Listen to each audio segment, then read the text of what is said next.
Climbing Gym, and so today I'm going to be introducing the steel mace mill. This is a great exercise for promoting strength and longevity in your shoulders. It's going to take the shoulder through a full range of motion, so maybe you're rehabbing from a shoulder injury or you're looking to build some strength and mobility in your shoulders. This is going to be an excellent way for you to do so with the steel mace, and I'm going to demonstrate a couple other methods for using some other tools if you don't have them. We like to start simply because we are using just one hand. I'll show some variations if you don't have a mace here shortly. But to perform the mill, I'm going to take the mace into my right hand here. I'm taking a staggered stance with my left leg forward, with the mace in my right hand. And I want to choke up on the handle so that I'm kind of gripping a little past the middle. Where you grip is going to depend maybe on the length of your arms and your reach. But I'm going to get a nice relaxed swing here going forward and back. And the key is relaxed. I always want to hold the mace with a relaxed grip, only using enough strength to keep it from flying out of my hand. From right here, I'm going to take it up towards the back with the bell up. Take the bell towards my back, almost like you're putting an arrow in your quiver or a sword in your sheath, whatever analogy works for you. And then leading with the elbow, I'm going to pull across and take it forward and back so that we get this nice relaxed swing here. 1, 2. Nice and smooth. The more relaxed you are able to hold the mace, the smoother the swing is going to be. If I take a death grip on this thing, it just doesn't, you don't build any kind of momentum, and it's just sort of an awful experience, right? So you want to get to where you're pulling to throw it, and then pulling to re-accelerate on the way down. So a lot of times people, when they start this exercise, they get right about here, and they haven't generated enough momentum to get it up over their shoulders, so they just let it fall back like this, here, and then they're hitting themselves. So you end up with something like this, where they swing it back, and it just falls.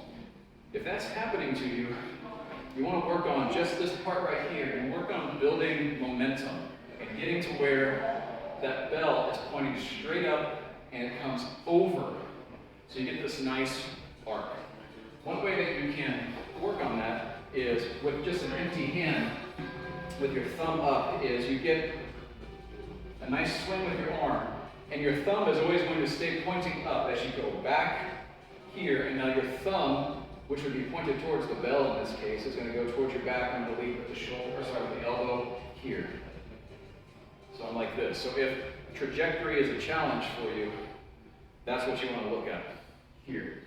So now as I pick up the mace, you'll see my thumb, which normally I wouldn't extend this way, but just for the sake of this demonstration I'm going to, you can see my thumb is pointing towards the bell at all times. Okay? So that's one way you can work on the hand position. One of the other things that you want to keep in mind is your trajectory. So as I bring this back, and I'm going to face the camera here, I want to imagine I'm in a narrow hallway. Okay? So as I swing back here, the mace is in line with me. And as it comes here, it is very close to my body. And a very common mistake, as I pointed out earlier, is people swing it up here and then they let it fall back like this. And they try to swing it forward and it just collapses into them. All right? So you need to get to where your swing is very much aligned to you. So it's going parallel to your hips. Okay? Right here. I'm going to change sides. One of the other tips that I want to revisit is just the relaxed grip. Okay? So you can probably see that I am adjusting my grip on the way up as I throw, but then if I leave my grip there, I'm going to bottom out and hit the ground. Okay? So as you build confidence in this movement, you're going to want to get to where you can choke up on the mace dynamically so that you aren't hitting your toes or the ground. Okay?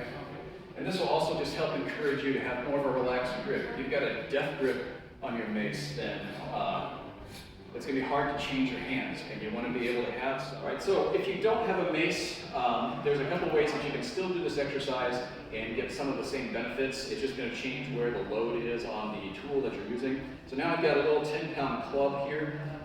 And as I do the mill, it's really not going to change a whole lot. I'm still going to get this nice pendulum action here.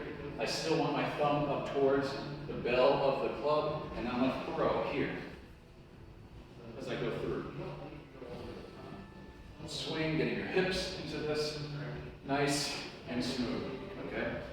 If you don't have a club, you can take a light dumbbell, so this is just a 10-pound dumbbell, and you can do the same thing here, where you're still getting this mill, you're still getting this coiled position of the shoulder, the bicep, and the elbow as you lean forward and throw here, and just let this relax down. So this is a great way to still get some of the benefits of this exercise if you don't have a mace available to you. Okay, I'm going to go to the other side, getting this nice natural swing here. I'm going to take it up. Again, my thumb is still towards the top, even though both of these are the same. I'm going to bring it in, lead with the elbow, and take it forward. Here. Throughout all of these variations, one thing I want to be sure about is I'm keeping the shoulders down and packed tight into the shoulder socket. What you want to avoid is swinging up and letting this come up and out. You want to keep the shoulder down and safe in its shoulder girdle here. Okay. So these are just some variations you can try if you don't have a mace accessible to you. I'll come back another time and show some variations on the mill. There's an inside version, there's an outside version. There's a lot of ways that you can change this up. But hopefully this gives you a sense of how to get started with that technique and start getting some better health in your shoulders. Thank you.